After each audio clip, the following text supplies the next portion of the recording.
Shikues të nderuar, më 11 korrik 2026, maturantët të cilët kanë vendosur që të studiojnë mjekësi do të vinë në këtë fakultet për t'ju nënshtruar provimit pranues. E ne kemi ardhur një ditë para tyre për shkak se profesorët e Universitetit të Prishtinës do të mblidhen dhe do të izolohen për t'i përgatitur pyetjet e provimit pranues.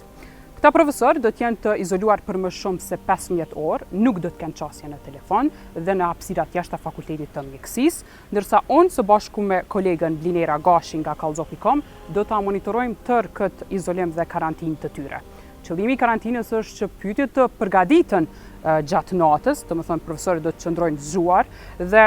të mos shpërndahen te persona të tjerë derisa të shkojnë studentëve të nesërmen në provimin pranues. Karantina është një prej metodave që është me traditë e mirë, është ndër vite e realizuar dhe ne edhe si vjet jemi duke e bërë të njëjtën gjë. Mendoj se kjo tregon një ndershmëri. Unë përpas karantinës dhe procedurat e karantinës, si dini edhe ju jeni prezent prej vitit në vet dhe dëshmoni domethënë me praninë e juaj, me të mirat, po edhe nëse ka evidente jo të mira, ne po mundohemi që përmes karantinës të ruajmë atë traditën dhe ndershmërinë, por edhe meritokracinë dhe të vinë ata që e meritojnë. USB nuk do të ketë, nëse ke je dëshmitar. Për shkak se USB ne keni përdor, na shpjegoni pak për USB është përdor jo për qëllime të këqija, por është përdor për me racionalizuar kohën, janë bërë pyetjet në test, është bërë me USB, i ki pas gjithë ato procedurat. Po me qenë se mund të fitohet një perceptim i gabuar dhe perceptim i kuptueshëm nga opinioni ku nuk i din proceset, e kemi larguar USB. Nuk do të ketë USB, profesorët të nderuar të kimisë dhe biologjisë do t'i bëjnë pyetjet si i kanë bërë edhe më herët në fletore, do t'i shkruajnë në fletore, paragrafi, numri, në librin e caktuar dhe vetëm pyetjet dhe mandej ato kryetari i komisionit që e ka caktuar Këshilli i Fakultetit të Mjekësisë, me anëtarët e komisionit do të shkojnë dhe do t'i zgjedhin pyetjet nga ato që i zgjedhin. USB është përdor për mi printu mandej. Si ka me ndodhur printimi nëse s'ka USB si vjet? Po, shumë pyetje me vend. Në vend të USB do të përdoret një kabël e thjeshtë. Në internet nuk kemi, zhurmus nuk kemi. Po në zhurmus i kemi përmes me pas interferim të valve, po i kemi edhe 3 IT qendrore që do ta kontrollojnë gjithë këtë proces. Kjo është një sakrificë vetë stafit akademik, nga se kush ka qef të rri të natën, për diçka që është mjaft sfiduese, besa them shpesh edhe jo falendëruese për shkak të kritikave, dyshimeve, edhe pse ne bëjmë një punë të ndershme, në maksimumin e japim, në jetë nuk ka asgjë absolute, në të thamë relative, po përpjekemi në maksimale që të evidentojmë të gjitha ato që flitet në opinion edhe që dyshohet dhe ato derisa nuk faktohet, domethënë vetëm si perceptime dyshime.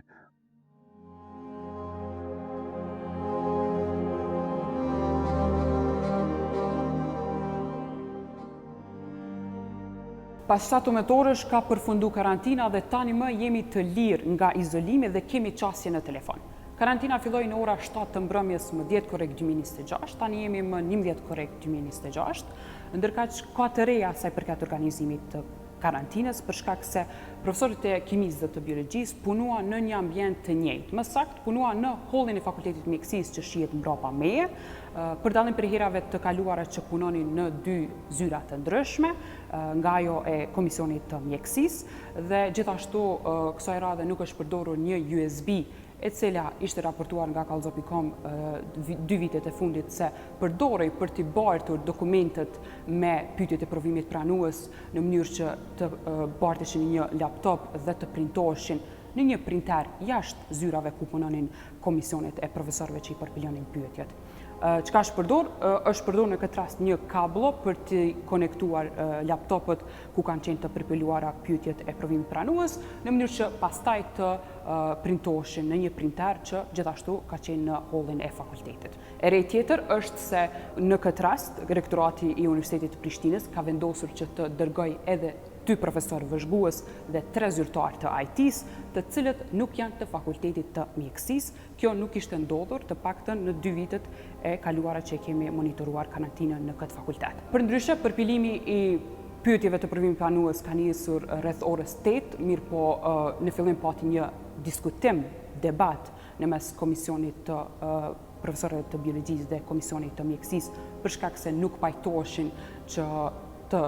merrnin propozimin e komisionit që të përcaktonin faqet se ku mund t'i merrnin pyetjet në librat e biologjisë të shkollave të mesme të larta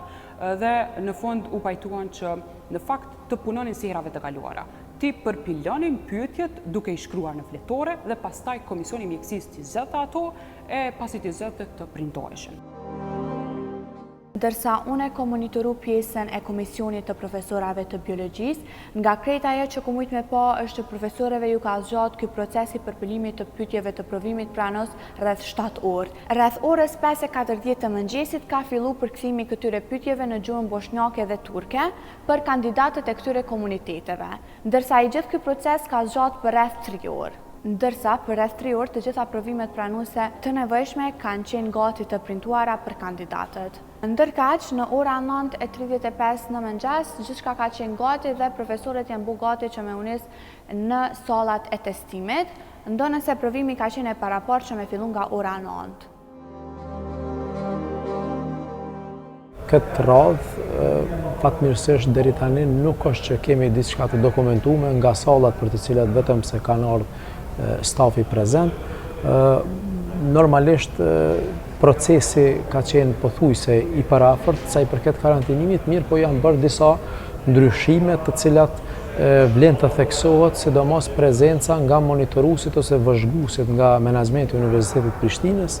si dhe nga zyrtarët e IT-s të cilët janë zaventuar nga menaxhmenti i Universitetit të Prishtinës, të cilët kanë qëndruar dhe po qëndrojnë akoma gjatë gjithë procesit. Ajo që ka ndodhur, do thotë zyrtarët e IT-s kanë bërë verifikimin e plot të të gjithë pajisjeve të cilat ndodhen përveç zhurmuesve të cilat janë përdorur dhe pas konfirmimit sikur të hap ne kemi dorëzuar do thotë telefonët dhe gjatë gjithë fazave është verifikuar prezenca e rrjetit apo në aspektin e wireless në qoftë se ekziston ndonjë linjë që mund të jetë prezente. Pra fotokopjet për dallim prej vitit kaluar, do thotë kanë një pamje për drejt kamerave. Të radhë, fotokopjet kanë qenë të ekspozuara në kamera, ku kamera paraprakisht janë verifikuar nga zyrtarët e IT-s për funksionalitetin e tyre. Prandaj vlen të theksohet se gjithë incizimi i gjithë procesit të karantinimit është përkufizuar në zonën e rrethekuar nga sherritët vetëm në këtë zonë. Stafi asesist ka qenë i lejuar të lëvizë, qoftë lart, qoftë në podrom apo qoftë anash. Por gjithë procesi ka qenë i monitoruar nga kamerat, të cilat dosje secili nga autoritetet përkatëse ka të drejtë respektivisht ta kërkojë incizimin e plot rendit të ligjit për të verifikuar çdo lëvizje të cilën e kemi bërë gjatë gjithë procesit të karantinimit. Me qenë se gjithmonë me ik aludimeve dhe paragjykimeve të cilat ndodhin, këtë vit kompjuterët të cilat janë realizuar pyetjet vlen të theksohet që janë testuar paraprakisht dhe kemi vendosur përdorimin e kabllove që lidhen me fotokopjen dhe i kemi eskivuar në asnjë moment përdorimin e çdo USB-ve të cilët mund të jenë të dyshimta. Si dhe vlen të theksohet që profesorët që kanë bërë pyetjet kanë qenë përballë neve dhe nuk kanë hyrë në përzyre siç kanë qenë në për afatet e kaluara. Pra kjo është një risi gjithmonë pa paragjykuar procesin, por për me ashpërsu masat në mënyrë që me largu çdo tendencë potenciale për ndonjë aspekt të manipulimit që mund të ekzistojë në një aspekt ose dyshimet pothuajse me eliminu. Studentët fillimisht kanë hyrë brenda në përsalla, komisionet dhe profesorët të cilët kanë pas për obligim të shkojnë në për ato salla janë përzier me shart nga i gjithë stafi jonë dhe nuk e kanë ditur sallën deri në momentin paraprak të lëvizjes në salla, si dhe pas hyrjes të gjithë studentëve në salla, fillimisht është konstatuar prezenca dhe futja e gjithë studentëve në mënyrë që të dalin testet nga dekanati përmes përcjelljes së policisë. Këtë herë po ashtu